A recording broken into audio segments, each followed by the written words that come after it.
الرحمن الرحیم اذن للذین یقاتلون بأنہم ظلموا حکم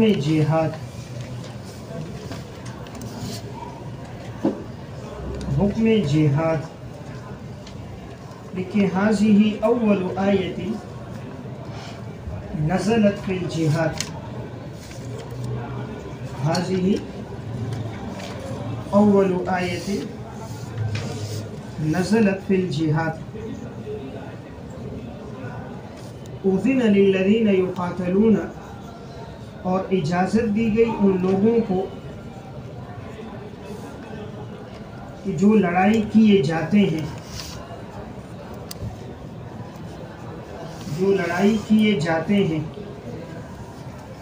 بِأَنَّهُمْ ظُلِمُوا اس وجہ سے کہ ان پر ظلم کیا گیا اور یقیناً اللہ تعالی ان کی مدد کرنے پر البتہ قادر ہے۔ اذن کے نیچے فی القتال اجازت دی گئی لڑنے کی، بِأَنَّهُمْ ظُلِمُوا کے نیچے علت اذن اجازت کی علت۔ اس آیت میں فرمایا گیا کہ اجازت دی گئی ان لوگوں کو جہاد کرنے کی کہ جن سے لڑائی کی جاتی تھی اس وجہ سے کہ ان پر ظلم کیا گیا، اور یقیناً اللہ ان کی مدد کرنے پر البتہ قادر ہے۔ دیکھیں یہ پہلی آیت ہے جس میں مسلمانوں کو جہاد کرنے کی اجازت دی گئی۔ مسلمانوں کی ابتدائی زندگی مکہ میں گزری اور مکی زندگی میں جہاد کا حکم نہیں تھا۔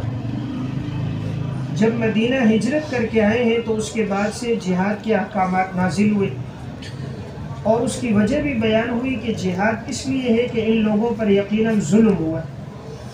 تو 13 سالہ جو مکی دور تھا اس میں مسلمانوں پر نہایت ظلم و ستم ہوا، خاص طور پہ صحابہ اکرام میں جو صحابہ غلام تھے، جیسے حضرت بلال حبشی تھے، حضرت زنیرہ تھی، حضرت عمار تھے، حضرت سمیہ تھی، حضرت ام شریک تھی، تو یہ وہ صحابہ اکرام جن پر ابتدا میں بہت ظلم و ستم ہوا۔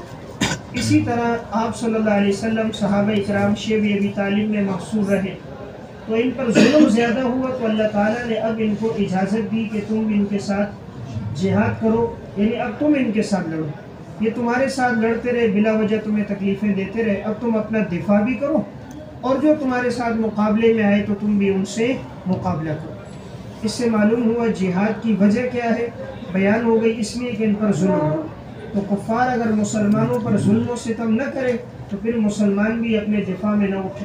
پہلے یہی لوگ ظلم کرتے، اب برما میں ظلم، افغانستان میں ظلم، چیچنیا میں ظلم، عراق میں ظلم، کشمیر میں ظلم و ستم یہ کرتے ہیں، اور جب مسلمان اپنا دفاع کرے تو کہتے ہیں دہشت گرد۔ پتھر بھی تم مارو، اینٹ بھی مارو، زخمی بھی کرو، پھر کو رو نہیں۔ پتھر مارو اور رو، پتھر مارو اور اس سے کہو اپنا بدلہ نہیں لے۔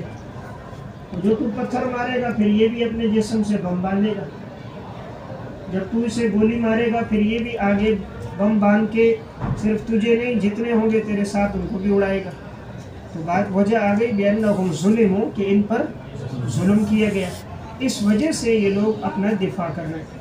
تو گویا جہاد کی مشروعیت کی وجہ اس آیت میں بیان ہو گئی کہ جہاد اس لیے مشروع ہے کہ ان لوگوں پر ظلم کیا گیا، تو اب انہیں اللہ نے اجازت دی کہ جو ظلم کرتا ہے تم اپنا دفاع کرو اور ان سے بدلہ لو، اور فرمایا یقیناً اللہ ان کی مدد کرنے پر قادر ہے۔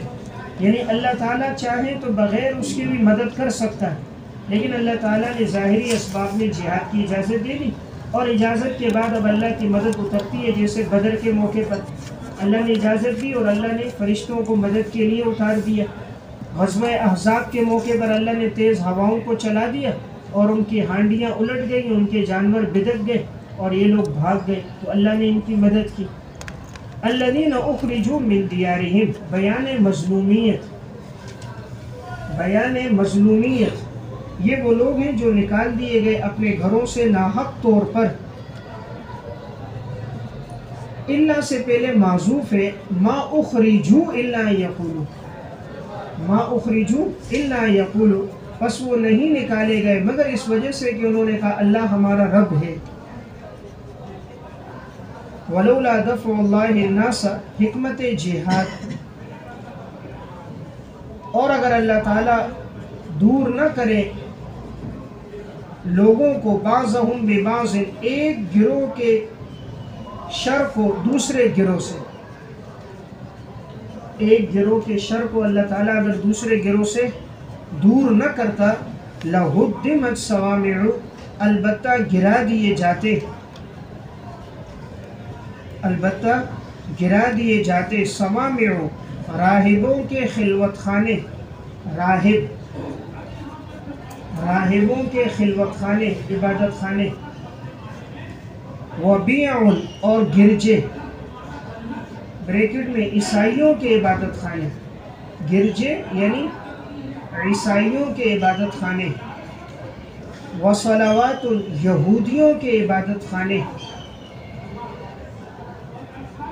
ومساجد، اور اللہ کے گھر یعنی مسلمانوں کی عبادت کی جگہ، مسلمانوں کی عبادت کی جگہ، یذکر فیہا اسم اللہ کثیرا، کہ ذکر کیا جاتا ہے ان مساجد میں اللہ کا نام بہت زیادہ، وَلَيَنْصُرَنَّ اللَّهُ مَن يَنْصُرُ، بشارت غلبہ، اور اللہ تعالیٰ ضرور مدد کرے گا اس کی جو اللہ کے دین کی مدد کرے گا،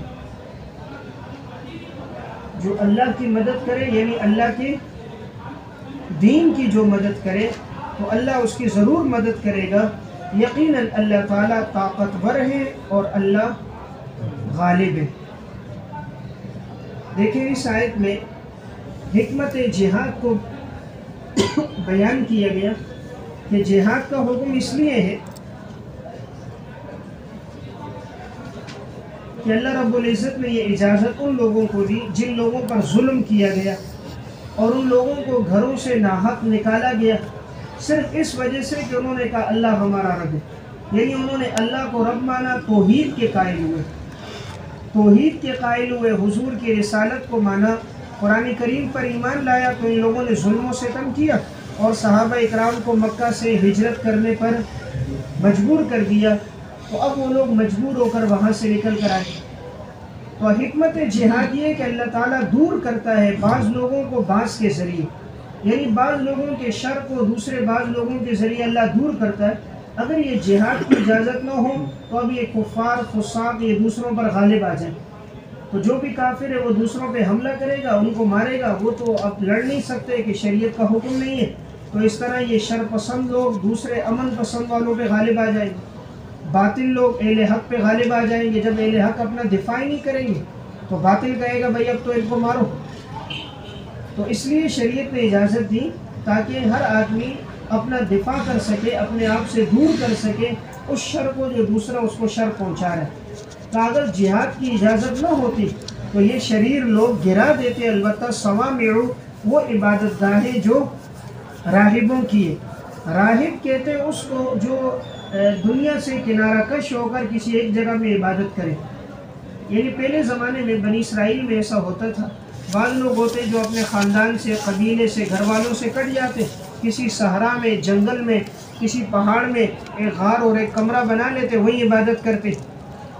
تو یہاں کا اگر یہ جہاد کی اجازت نہ ہو تو ایسے لوگ گرا دیں گے عبادت خانوں کو، راہبوں کے، وبیع، اور اسی طرح عیسائیوں کے گرجوں کو، وصلوات، اور یہودیوں کے عبادت خانوں کو، ومساجد، اور مسلمانوں کی عبادت کی جگہوں کو، یعنی اللہ کے گھر کوئی بھی باقی نہیں رہیں گے۔ اگر اپنے دفاع کی اجازت نہ دی جائے تو پھر یہ شر پسند لوگ کسی بھی عبادت خانے کو باقی نہیں رکھیں گے۔ وہی ہوا آپ نے دیکھا، یہ لوگ جب حملہ کیا افغانستان میں کتنی مساجد کو شہید کر دیا، چیچنیا میں، عراق میں، فلسطین میں کتنی مساجد انہوں نے شہید کی، اللہ کے گھر، قرآن کریم، اور کتنے مسلمانوں کو شہید کیا۔ آج سے کتنے مسلمان ان کی جیلوں اور سلاخوں میں بند ہیں۔ تو جہاد کی اجازت اسی لیے تاکہ مسلمان اپنا دفاع کر سکیں۔ اور کہا مسجدیں کس لیے بنائی جاتی ہیں، آگے وجہ بیان کی، مسجدیں اس لیے تاکہ اس میں تم اللہ کا ذکر کرو کثرت سے۔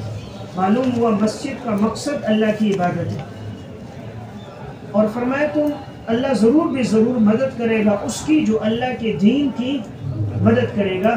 اللہ کی مدد یعنی اللہ کے دین کی مدد، اور اللہ کے دین کی مدد کیا ہے کہ بھئی دین کی نشر و اشاعت کرنا، دین کو پھیلانا، اس میں آنے والی تکلیفوں کو برداشت کرنا، شریعت کے احکامات پہ چلنا، جہاد کرنا، یہ سب دین کی مدد ہے۔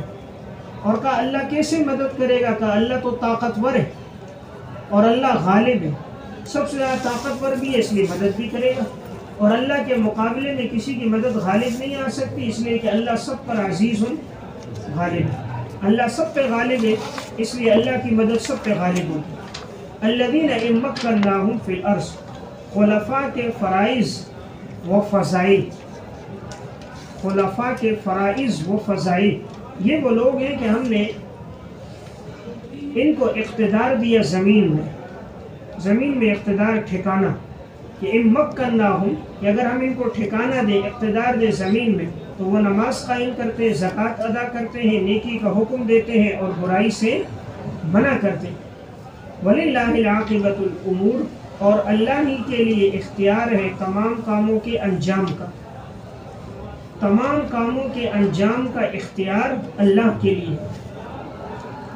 دیکھیں اس آیت میں خلفاء کے فرائض بیان کیے گئے کہ مسلمانوں کے جو خلفاء ہوتے ہیں ان کا کام کیا ہے، تو بیان کیا گیا ہے کہ ان کے 4 کام ہیں، 4 بڑی ذمہ داری ہیں۔ پہلی بڑی ذمہ داری ہے نماز قائم کریں گے، نمبر 2 زکوٰۃ دیں گے، نمبر 3 نیکی کا حکم دیں گے، نمبر 4 برائی سے منع کریں گے۔ تو یہ ہر دور کے خلفاء کا، حکمرانوں کا یہی کام ہونا چاہیے کہ وہ نیکی کے کاموں کا حکم دیں، اور تمام کاموں کا انجام تو اللہ ہی کی طرف ہے، یعنی تمام کاموں کے نتائج اللہ کے سپرد ہے اور اس کے ثمرات بھی اللہ دیتا ہے۔ وَإِن يُكَذِّبُوكَ کا تسلی رسول، اور اگر یہ آپ کو جھٹلاتے ہیں تو یقیناً آپ سے پہلے انبیاء علیہ السلام کو بھی جھٹلایا۔ اسی طرح قوم نوح وعاد وثمود، قوم نوح، قوم عاد اور قوم سمود نے بھی اپنے انبیاء علیہ السلام کو جھٹلایا۔ یعنی یہ کوئی نئی بات نہیں ہے کہ یہ مشرکین مکہ آپ کی دعوت کو قبول نہیں کر رہے، انکار کر رہے۔ آپ سے پہلے بھی بہت سے انبیاء آئے اور ان انبیاء علیہ السلام کو ان کی قوموں نے جھٹلایا، جیسے مثال کے طور پہ نام لیا قوم نوح، نمبر 2 قوم عاد، نمبر 3 قوم سمود، نمبر 4 قوم ابراہیم، نمبر 5 قوم لوط، اور نمبر 6 اصحاب مدین والے۔ اور اسی طرح وَكُذِّبَ مُوسَىٰ، نمبر 7 موسیٰ علیہ السلام کو بھی جھٹلایا گیا۔ فَأَمْلَيْتُ لِلْكَافِرِينَ، پس میں نے مہلت دی کافروں کو، ثُمَّ أَخَذْتُهُمْ، پھر میں نے پکڑ لیا انہیں، فَكَيْفَ كَانَ نَكِيرِ، پس کیسا تھا میرا عذاب، کیسا تھا میرا عذاب۔ تو اللہ تعالیٰ نے یہاں آپ صلی اللہ علیہ وسلم کو تسلی دی، پہلے انبیاء علیہ السلام کو بھی ان کے قوموں نے جھٹلایا، ہم نے ان کو سخت عذاب میں پکڑ لیا، اگر یہ آپ کو بھی جھٹلاتے ہیں تو ان کے لیے بھی نہایت سخت اور دردناک عذاب ہوگا۔ فَكَأَيِّن مِّن قَرْيَةٍ، تخویف دنیاوی، کتنی ہی بستیاں ہیں کہ ہم نے ہلاک کر دیا انہیں، وَهِيَ ظَالِمَةٌ، درا حال ہے کہ وہ بستی والے لوگ ظالم تھے، وہ بستیاں ظالم تھی، بریکٹ میں بستیوں کے باشندے ظالم تھے۔ فَهِيَ خَاوِيَةٌ عَلَىٰ عُرُوشِهَا، پس وہ گری پڑی ہے اپنی چھتوں پر، گری پڑی ہے اپنی چھتوں پر۔ وَبِئْرٍ مُعَطَّلَةٍ، اور ان کے کنویں ہیں ناکارہ، کنویں ہیں معطلہ، ناکارہ، بیکار، بے فائدہ۔ وَقَصْرٍ مشید، اور ان کے محل تھے مضبوط، مضبوط ان کے محل تھے بریکٹ میں، لیکن سب ویران ہو گئے، بریکٹ میں لیکن سب ویران ہو گئے۔ دیکھیں یہاں فرمایا کہ ان کو بتائیں کہ اگر یہ لوگ نہیں مانتے تو ان پر بھی اس طرح عذاب آئے گا جیسے پہلے قوموں پر عذاب آیا۔ کتنی بستیاں پہلے گزری کہ ان لوگوں، وہاں کے باشندوں نے انبیاء علیہ السلام کا انکار کیا تو ہم نے ان سب کو ہلاک کر دیا، درا حال ہے کہ وہ بستیاں ظالم تھیں۔ یہ ضمیر کا مرجع قریہ ہے، تو بستیاں تو ظالم نہیں ہوتی، یعنی مراد بستیوں کے باشندے ظالم تھے۔ تو یہاں پر ذکر المحل ارادت الحال، مجاز مرسل، محل کا ذکر ہے، مراد کیا ہے؟ حال ہے۔ جیسے کہا جاتا ہے نا تجری من تحتی الانہار، نہریں جاری ہیں. اب نہر نہیں جاری ہوتی بلکہ نہر میں پانی جاری ہوتا ہے، نہر میں پانی جاری ہوتا ہے. تو ذکر نہر کا ہے مراد پانی ہے، ذکر بستی کا ہے مراد بستی والے ہیں. تو یہ مجاز مرسل. تو اب یہاں بستی کیوں کہا؟ یعنی اتنا ظلم و ستم تھا، اتنا شریعت کا انکار تھا کہ گویا پوری بستی منکر ہے، کوئی ماننے والا نہیں ہے، ساری بستی ظالم ہے. ہم نے سب کو ہلاک کیا، پس وہ گری پڑی اپنی چھتوں کے بل. یعنی جب اللہ کا عذاب آیا تو اب یہ ساری دیواریں گری اور اوپر سے چھت گر گئی، تو کوئی بھی نیچے باقی نہ بچا. ان کے کنویں اس وقت ہیں معطلہ، ناکارہ، بیکار، کہ ابھی بھی ان کے کھنڈرات موجود ہیں. جن کنووں سے وہ لوگ پانی پیتے تھے، جن تالابوں سے پانی لیتے تھے، وہ کنویں اور تالاب آج بھی موجود ہیں، لیکن ان میں پانی موجود نہیں. وقصر مشید، اور ان کے مضبوط محل تھے، لیکن آج سب ویران ہو گئے. کہ انہوں نے پہاڑوں کو تراشا تھا قوم سمود نے، اسی طرح بڑے مضبوط انہوں نے محلات اپنے لیے بنائے تھے، لیکن جب اللہ کا عذاب آیا کوئی بھی بچ نہ سکا. افلم یسیروا فی الارض، تنبیہ مومنین، کیا یہ لوگ نہیں چکر لگاتے زمین میں؟ فتکون لہم قلوب یعقلون بہا، پس ہوتے ان کے لیے ایسے دل کہ یہ سمجھتے ہیں ان کے ذریعے.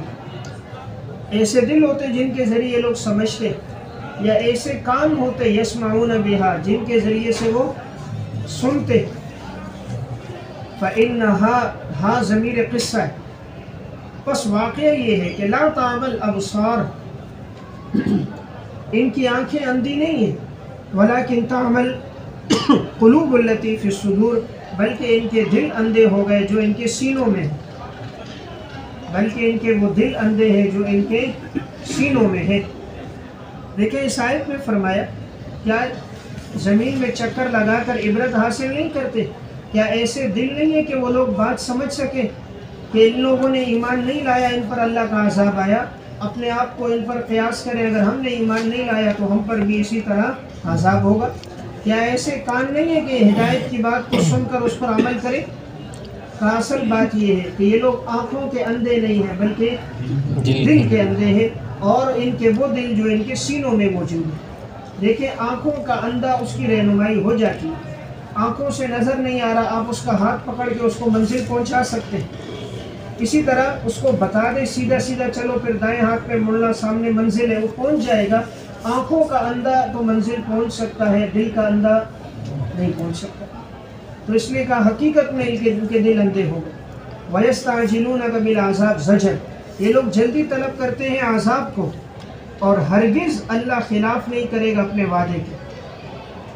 اور یقیناً تیرا ایک دن تیرے رب کے ہاں کألف سنۃ، 1000 سال کے برابر ہے، مما تعدون، اس میں سے جس کو تم لوگ شمار کرتے ہو، گنتے ہو، اس میں سے جسے تم لوگ گنتے ہو. اس آیت میں فرمایا کہ یہ لوگ عذاب کو جلدی طلب کر رہے ہیں، اور یقیناً اللہ اپنے وعدے کے برخلاف نہیں کرتا. اللہ نے جو وعدہ کیا ہے میں ان پر عذاب لاؤں گا، تو اللہ تعالیٰ وقت مقرر پر ان پر وہ عذاب لے کر آئے گا. تو اللہ نے جو وعدے طے کیے ہیں اس کے برخلاف نہیں ہوتا. اور یقیناً اللہ کے ہاں جو ایک دن ہوگا، فرمایا وہ 1000 سال کے برابر ہے جسے تم لوگ شمار کرتے ہو. اب یہاں 1000 سال کا تذکرہ ہے، اور سورہ معارج میں جو تذکرہ آیا وہ 50,000 سال کے برابر کا ہے. تو اس میں کوئی تعارض نہیں ہے. اصل بات یہ ہے کہ یہ قیامت کی ہولناکی ہوگی، اور ہر آدمی اس کو محسوس کر رہا ہوگا. بعض کو محسوس ہوگا وہ دن اتنی جلدی سے گزر جائے گا جیسے کہ اب سورج کے طلوع غروب کا وقت گزر جاتا ہے، ایک دن کے برابر کا وقت ہے. بعض کو ایسا محسوس ہوگا جیسے ہفتہ، بعض کو ایسے جیسے مہینہ، بعض کو ایسے جیسے 1 سال، بعض کے لیے ایسا جیسے 50,000 سال. تو ہر آدمی اپنے غم کے اندر ہوگا، اپنی تکلیفوں میں ہوگا. تو اس لیے بے اعتبار لوگوں کے ہیں، افراد کے اعتبار سے اس کی یہ ہولناکی بیان کی گئی. حقیقت میں جو وہ دن ہوگا وہ 50,000 سال کے یا تو برابر ہوگا کائنات کے دنوں کے حساب سے. کائنات کے اگر دن دیکھے جائیں تو یہ 50,000 سال کے برابر ہے. اور یا تو یہ 1000 سال جو کہا گیا یہ اس اعتبار سے نیکوکاروں کے لیے، 50,000 سال گناہگاروں کے لحاظ سے. اور یا وہ 1000 سال اور 50 کی یہ جو کیفیت بیان کی گئی ہے یہ عام دنیاوی لحاظ سے، دنیا کے اعتبار سے ایک دن اتنا ہے جتنا 50,000 سال کے برابر ہے۔ اور یہ کیوں محسوس ہوگا لمبا؟ وہ گناہوں کی وجہ سے۔ انسان سمجھے گا یہ ختم نہیں ہو رہا۔ اس کی مثال ایسے ہے، خوشی کے دن جلدی ختم ہو جاتے ہیں اور غم کی گھڑیاں دیر سے گزرتی ہیں، تکلیف اور پریشانی کی رات بڑی دیر سے گزرتی ہیں، اور خوشی اور اچھی رات بہت جلدی گزر جاتی ہے۔ اب دیکھیں ایک آدمی تھکا ماندہ ہوتا ہے نا، مزدور ہے، تو وہ رات کو بس یوں لیٹتا ہے، صبح اس کو زبردستی جگا رہے، بھائی اٹھو صبح ہو گئی۔ دوسرا آدمی بیمار ہے، فالج میں بیماری میں مبتلا ہے، ساری رات گھڑی دیکھتا، سب سوئے میں، اس کو غصہ آ رہا ہے، یہ رات گزر رہی نہیں ہے۔ پھر تھوڑی دیر بعد دیکھتا ہے ابھی بھی اندھیرا ہے، پھر دیکھ رہا ہے کبھی کھڑکی سے کبھی دروازے سے، لیکن وہ رات گزرتی۔ اب دیکھیں ایک پر ایسے گزر رہی ہے جیسے پلک جھپکتے، ابھی سویا صبح ہو گئی، اور دوسرے پر ایسے گزر رہی ہے گویا وقت ہی نہیں گزر رہا، اس کی نظر گھڑی پر ہے۔ تو بہرحال ٹائم تو سب پہ گزرتا ہے، لیکن وہ بے چینی، بے قراری، بیماری کی وجہ سے اس کو طویل نظر آتا ہے، اور راحت والے کو وہ سکون کی وجہ سے بہت جلدی گزر جاتا ہے۔ وَقَيْمٍ مِّن قَرْيَةٍ، اور کتنی ہی بستیاں ہیں، أَمْلَيْتُ لَهَا، کہ اللہ فرماتے میں نے مہلت دی ان کو، درا حالے کہ وہ ظالم تھے، ثُمَّ أَخَذْتُهَا، اور پھر میں نے ان کو پکڑ لیا، وَإِلَيَّ الْمَصِيرُ، اور میری طرف ہی سب نے لوٹ کر آنا ہے۔ قُلْ يَا أَيُّهَا النَّاسُ، فریضہ خاتم الانبیاء، اے لوگو فرما دیجئے کہ اے لوگو یقیناً میں تمہاری طرف آیا ہوں اور میں واضح ڈرانے والا ہوں، میں واضح طور پر ڈرانے والا ہوں۔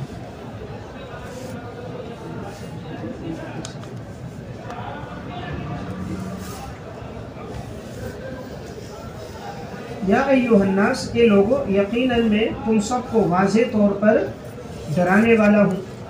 فالذین آمنوا وعملوا الصالحات، بشارت یقیناً وہ لوگ جو ایمان لے کر آئے اور جنہوں نے نیک اعمال کیے ان کے لیے بخشش ہوگی، ورزق کریم، اور عزت والی روزی ہوگی، عزت والی روزی ہوگی، اللہ انہیں باعزت طریقے سے روزی دے گا۔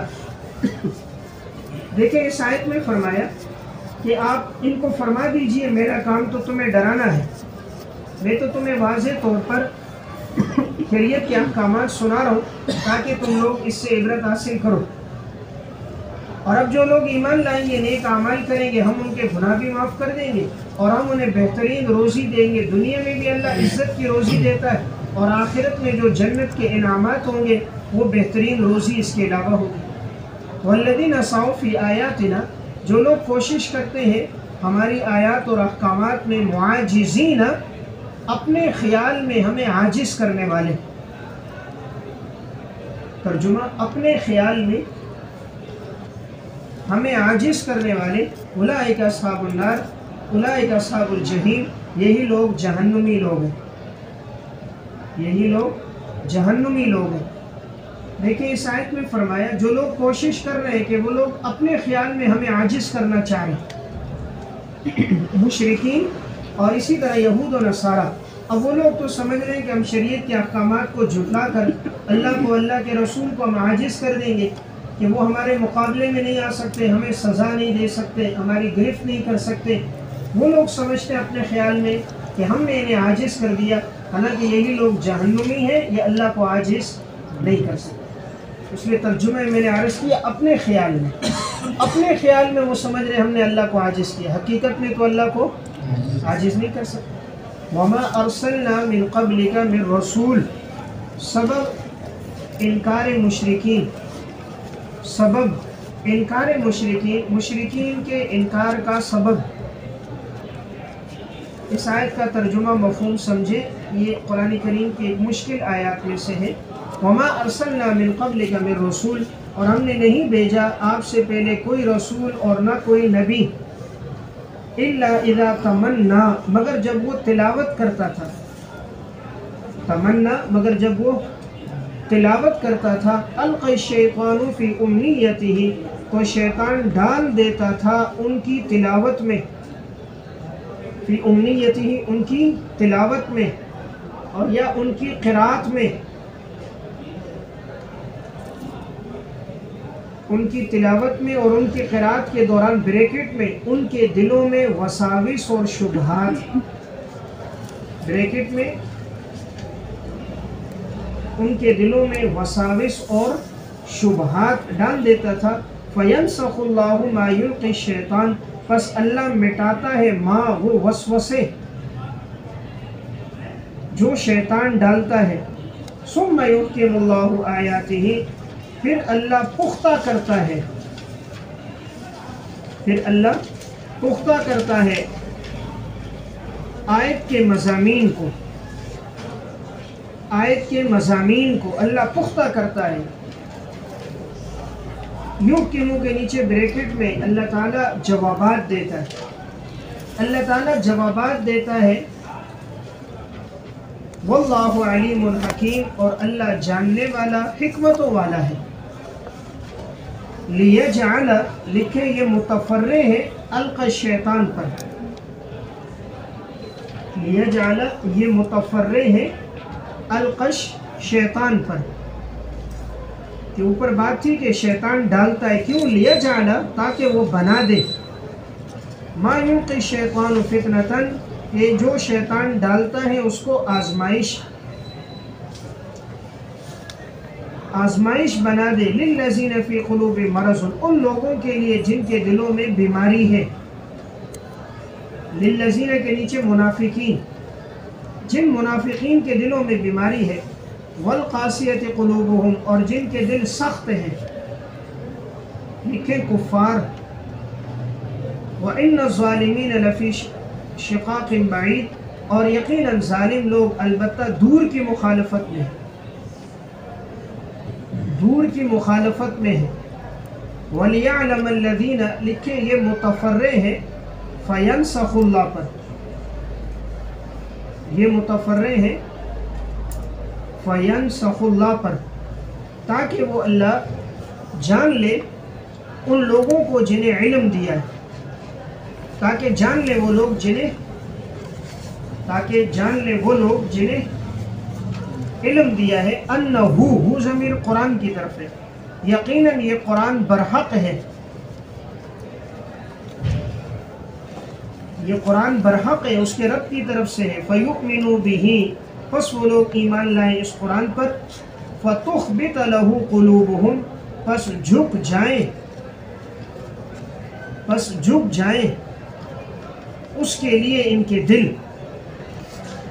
پس ان کے لیے اس کے دل جھک جائیں.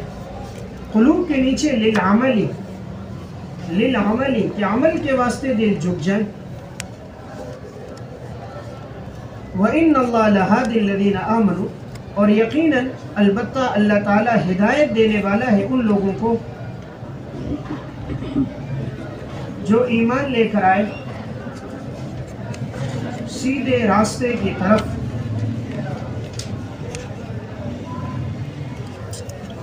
دیکھیں ان آیات میں اس بات کو بیان کیا گیا ہے کہ ہم نے نہیں بھیجا آپ سے پہلے کوئی رسول اور کوئی نبی. رسول اور نبی کے درمیان واضح فرق یہ ہے کہ رسول اسے کہا جاتا ہے کہ جس کو کوئی نئی شریعت اور نئی کتاب، نئے احکامات دیے جائیں، اور نبی اسے کہا جاتا ہے کہ جو پہلی شریعت یا پہلے احکامات کا تابع ہو. دونوں کی طرف وحی آتی ہے، تو رسول خاص ہے اور نبی عام ہے. رسول جیسے موسیٰ علیہ السلام، عیسیٰ علیہ السلام، داؤد علیہ السلام، آپ صلی اللہ علیہ وسلم. نبی جیسے ہارون علیہ السلام کہ جو موسیٰ علیہ السلام کی شریعت کے پابند تھے اور انہی احکامات کو آگے بیان کرتے تھے. تو کہا ہم نے جو بھی نبی اور رسول بھیجا تو ہم نے ہر نبی کی طرف احکامات بھیجے، مگر جب بھی نبی نے الا اذا تمنا، جب بھی نبی اس کو تلاوت کرتا تھا اور پڑھتا تھا، جب بھی نبی اپنی کتاب کو لوگوں کے سامنے پڑھتا اور تلاوت کر کے وہ احکامات بتاتا، تو شیطان ڈال دیتا تھا فی امنیتہ، ان کی تلاوت کے دوران. میں نے عرض کیا مشرکین کے دلوں میں وساوس اور شبہات، وساوس اور شبہات. دیکھیں یہ بات یہ تھی کہ جب بھی کوئی پیغمبر اپنا حکم بیان کرے، اب وہ احکامات بیان کر رہے تو شیطان اسی دوران ان سننے والوں کے دلوں میں وسوسے ڈالتا ہے، شبہات، اعتراضات ڈالتا ہے. کہ بھئی دیکھو اس آیت میں یہ اعتراض ہو رہا ہے، اس میں یہ حکم میں اعتراض ہو رہا ہے، یہ حکم پہلے والے حکم کے خلاف ہے، اس کا تو پہلے کے ساتھ تعارض ہے۔ تو اس طرح کے وساوس اور شبہات ان کی تلاوت کے دوران شیطان ان کے دلوں میں ڈال رہا ہوتا ہے۔ پس اللہ تعالیٰ وسوسوں کو دور کر دیتا ہے جو شیطان نے ڈالا ہے، اور اللہ مضبوط کرتا ہے، پختہ کرتا ہے اپنی آیات کو، میں نے عرض کیا جوابات کے ذریعے۔ اللہ تعالیٰ ان کے جوابات شبہات کے دے دیتا ہے، پیغمبر شبہات کے جوابات عرض کر دیتا ہے تو پیغمبر کی بات پختہ بات ہو جاتی ہے، اور اللہ تعالیٰ جاننے والا ہے ان کے شبہات کو، اور حکیم ہے کہ شبہات کا محکم اور مدلل جواب دیتا ہے۔ اللہ جاننے والا ہے ان کے شبہات اعتراضات کو، اور حکیم ہے کہ ان کے اعتراضات اور جوابات کے، ان کے اعتراضات کے اللہ مدلل جوابات دیتا ہے۔ مدلل جوابات اللہ تعالیٰ ان کو محکم جوابات دے دیتا ہے، اور اس میں اللہ کی بڑی حکمت ہوتی ہے۔ تو آگے آیت لیا جعلا، تو یہ میں نے عرض کیا کہ متفرع کس پر ہے؟ القا شیطان۔ تو اب اس کا معنی کہ وہ جو شیطان ہے، شیطان یہ وسوسے کیوں ڈالتا ہے؟ تاکہ وہ اس لیے کہ لوگوں کے لیے اس کو آزمائش بنائے۔ شیطان یہ دوران تلاوت ان کے دلوں میں وسوسے ڈالتا ہے تاکہ یہ وساوس ان کے لیے آزمائش بن جائے۔ اور یہ کون لوگ ہوتے ہیں جن کے دلوں میں پہلے سے بیماریاں ہوتی ہیں؟ منافق لوگ، یا وہ لوگ ہوتے ہیں جن کے دل پہلے سے سخت ہوتے ہیں، یعنی کفار۔ اور یقیناً اللہ تعالیٰ نے ان الظالمین، ظالمین کے نیچے دونوں گروہ، یقیناً یہ دونوں گروہ یہ البتہ بہت دور کی مخالفت ہے، یعنی ان کا ہدایت پر آنا اب ممکن نہیں ہے، یہ لوگ گمراہی کے حد کراس کر چکے۔ وَلِيَعْلَمَ الَّذِينَ، میں نے عرض کیا یہ متفرع ہے فَيَنْسَخُ اللَّهُ پر، تو اب اس کا معنی کہ اللہ تعالیٰ مٹاتا ہے جوابات، اللہ تعالیٰ اعتراضات کے جوابات دے کر شیطان کے وساوس کو اللہ مٹا دیتا ہے۔ کیوں؟ تاکہ جان لے وہ لوگ کہ جو اہل علم ہے کہ یقیناً یہ قرآن برحق ہے، یہ قرآن برحق ہے، اللہ کی طرف سے ہے، کہ جو بھی وسوسہ اور شبہ ہوتا ہے اس کا مدلل جواب دے دیا جاتا ہے، تو یہ اللہ کی طرف سے ہے تاکہ وہ لوگ اس پر ایمان لے کر آئیں۔ وَتُخْبِتَ لَهُ قُلُوبُهُمْ، تو ان ایمان والوں کے دل جھک جاتے ہیں، جوابات سنتے ہیں اور دل میں ایمان پختہ ہو جاتا ہے، اور عاجزی اطاعت بڑھ جاتی ہے۔ دل جھک جاتے ہیں یعنی عاجزی اور اطاعت بڑھ جاتی ہے، عمل کا جذبہ ان کے دلوں میں اور بڑھ جاتا ہے، اور یقیناً اللہ ایسے ہی لوگوں کو ہدایت دینے والا ہے سیدھے راستے کی طرف۔ تو دیکھیں یہ آیات کا مطلب کیا ہوا، خلاصہ دوبارہ سنیں۔ خلاصہ یہ ہوا کہ جب بھی کوئی پیغمبر اپنی قوم کی طرف کوئی احکامات لے کر آتا ہے، ان کے سامنے پڑھتا ہے، اس دوران شیطان ان کے دلوں میں وسوسے اور خیالات ڈالتا ہے، مختلف شبہات ڈالتا ہے، تاکہ ان کے یہ وسوسے ڈال کر ان کو گمراہ کرے اور ان کو آزمائش میں ڈال دے۔ تو اب اللہ تعالیٰ محکم آیتیں نازل کر لیتا ہے اور ان شبہات کو اللہ مٹا دیتا ہے، شیطان کے وسوسوں کو اللہ ختم کر دیتا ہے۔ اب ایمان والے لوگ تو مطمئن ہو جاتے ہیں، ان کا ایمان اور پختہ ہوتا ہے، ان کے دل عاجز ہو جاتے ہیں۔ لیکن منافق قسم کے لوگ اور جن کے دل سخت ہے، کافر قسم کے لوگ، یہ لوگ اس سے ہدایت حاصل نہیں کرتے۔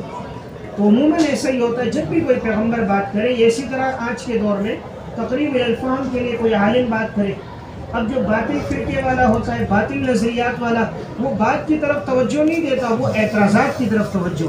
انہوں نے یہ جو جملہ کہا، اس میں کیا اعتراض نکل سکتا ہے، ان کی اس بات سے کیا سوال پیدا ہو سکتا ہے، ان کے اس بات سے کیا اشکال ہم نکال سکتے ہیں۔ تو وہ کہتے ہیں جی آپ نے یہ بات کہی، اس سے تو یہ سوال اٹھ رہا ہے، اس پر تو یہ اعتراض ہو رہا ہے، یہ تو فلاں بات کے خلاف ہے، یہ تو فلاں حدیث کے خلاف ہے آپ کی بات۔ تو وہ آپ کی بات پر توجہ نہیں دے رہا ہوتا، آپ کے بیان کے دوران، آپ کی گفتگو کے دوران وہ اس میں گفتگو میں غور کر کے اشکالات نکال کے لوگوں کو آپ سے ہٹانا چاہ رہا ہوتا ہے، مزید لوگوں کو بدظن کرنے کے لیے وہ اشکالات کرتا ہے۔ تو یہ کام ہے شیطان کا۔ تو شیطان اسی طرح کے وسوسے ڈالتا ہے اہل باطل کے دلوں میں تاکہ وہ حق بات کی طرف توجہ سے نہ سنے۔ دیکھیں کوئی توجہ سے سنے ہدایت مل جاتی ہے، لیکن ایک آدمی کان تو لگائے لیکن سننا نہیں چاہ رہا، اعتراض کرنا چاہ رہا ہے، اس کو ہدایت نہیں ملتی۔ جو سمجھنے کے لیے سنتا ہے اس کو بات سمجھ آ جاتی ہے، جس کی نیتی میں فطور ہوتا ہے، اعتراض ہے، اس کو بات سمجھ نہیں آتی۔ تو اللہ تعالیٰ نے یہ انہی کا ذکر فرمایا۔ یہ آیت کی وہ تشریح ہے جو بالکل بے غبار اور واضح تشریح، اور اسی کو اختیار کیا ہے تفسیر ابن جریر نے، معالم التنزیل بغوی نے، اور تفسیر ابو حیان نے اور قرطبی نے۔ یہاں ایک تفسیر اور ہے، وہ یہ ہے، اور یہ بات من گھڑت ہے، غیر مستند ہے، کہ آپ صلی اللہ علیہ وسلم جب ان کے سامنے پیغام لے کر آئے، ان کو بیان کرنے لگے، تو معاذ اللہ حضور کی زبان پر شیطان نے کلمات جاری کر دی، حضور کی زبان پر آ گیا، اور ان کی بتوں کی تعریف آ گئی۔ ان بتوں کی تعریف پر یہ کلمات آ گئے، یہ کلمات تلک الغرانیق العلا وان شفاعتہن لترجا۔ کیا الفاظ؟ تلک الغرانیق العلا وان شفاعتہن لترجا۔ ان کا معنی ہے کہ یہ جتنے بھی بت وغیرہ ہیں، ان سب سے بھی شفاعت کی امید ہوتی ہے۔ یہ جتنے معبودان باطلہ اور اصنام ہیں، ان میں بھی امید ہے کہ یہ بھی ہماری کیا کریں گے؟ سفارش کریں گے۔ تو یہ معاذ اللہ حضور کی زبان پر آیا اور یہ مجلس میں پھیلا، تو مشرکین خوش ہو گئے، مشرک خوش ہو گئے، آج پیغمبر نے بھی ہمارے بتوں کی تعریف کر دی، کل تک ہمیں برا کہہ رہے تھے، دیکھو آج کا وَإِنَّ شَفَاعَتَهُنَّ لَتُرْجَىٰ، ان کی بھی امید ہے کہ یہ بھی اللہ کے یہاں سفارش کریں گے، تو ان کی بھی امید اس میں موجود ہے۔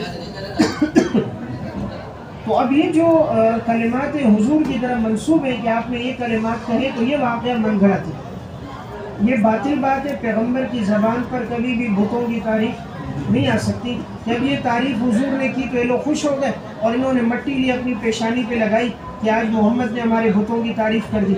تو اب جو لوگ بیان کرتے ہیں وہ اس آیت کی تشریح میں اس کو کہ تمنا کا معنی یہ کر کے کہ امید کرتا تھا شیطان، اور شیطان نے یہ امید رکھ دی تھی کہ بھئی میری اس امید کے ذریعے سے، تاکہ لوگ یہ کہیں پیغمبر کی زبان سے سرزد ہو گیا تو وہ میری امید پر ایمان لے آئے، لیکن یہ آپ کی نبوت اور عصمت کے خلاف ہے۔ اس لیے محدثین نے اس واقعے کو معتبر نہیں سمجھا۔ پیغمبر کی زبان پر کبھی بھی شیطان کوئی بات جاری نہیں کر سکتا، اس لیے کہ وہ تو وعدہ وما ينطق عن الهوى ان هو الا وحی یوحى۔ اگر ایسا ہو پھر تو شریعت سے اعتماد اٹھ جائے گا، پھر تو ہر بات میں یہ احتمال ہوگا، ہو سکتا ہے یہ بھی شیطان نے جاری کیا، ہو سکتا ہے یہ بھی شیطان نے آپ کی زبان پہ جاری کیوں، پھر آپ کی وحی پر، آپ کی لائی ہوئی شریعت پر اعتماد باقی نہیں رہتا۔ اس لیے شیطان آپ کی زبان پر کوئی چیز جاری نہیں کر سکتا، آپ کی زبان پر وحی کے علاوہ کچھ بھی نہیں آتا۔ اس لیے محدثین نے اس واقعے کو من گھڑت کہا۔ میں یہ 2-3 عبارتیں میں عرض کر رہا ہوں، مختصراً آپ جلدی سے لکھ لیں کہ محدثین نے اس واقعے کو غیر مستند کہا۔ نمبر 1، قاضی بیضاوی رحمہ اللہ فرماتے ہیں ہوا مردود عند المحققین، ہوا مردود عند المحققین، تفسیر بیضاوی۔ تفسیر ابن کثیر میں ہے کلھا مرسلات ومنقطعات، کلھا مرسلات ومنقطعات، اس طرح کی جتنی روایتیں یہ سب مرسل ہیں، سب منقطع ہیں۔ امام رازی رحمۃ اللہ علیہ تفسیر کبیر میں فرماتے اما اہل التحقیق،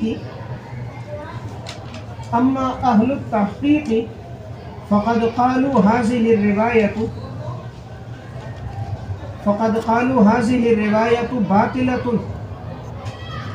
موضوعة واحتجوا علیہ بالقرآن والسنة والمعقول۔ تفسیر کبیر، امام رازی رحمۃ اللہ علیہ اسی آیت کے ذیل میں کہ اما اہل التحقیق، اہل تحقیق جو علماء ہے، فقد قالوا هذه الروایت باطلۃ، انہوں نے کہا کہ یہ روایت باطل ہے، موضوعۃ، اور یہ موضوع ہے، من گھڑت ہے، واحتجوا علیہ بالقرآن والسنة والمعقول، اور انہوں نے استدلال کیا ہے قرآن سے، حدیث سے اور عقل سے۔